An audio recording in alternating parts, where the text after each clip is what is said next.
La única mitad de la Torah que tenemos para Rosh Hashanah es escuchar el sonido del shofar. En ese momento se escucha el sonido de nuestra alma. Porque cuando Hashem creó a Adán, dice el pasuk, Va'ipach be'apav nishmat chaim.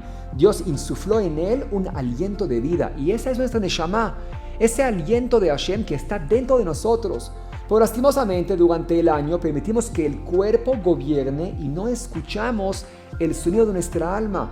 Pero Rosh Hashanah, cuando soplamos el shofar, el aliento que sale en ese sonido es el grito de nuestra neshama que pide que no nos olvidemos de ella. El alma quiere controlar el cuerpo y tenemos que permitirle que vea a través de nuestros ojos, que escuche a través de los oídos y que guíe a nuestro cuerpo para cumplir con el camino de Hashem.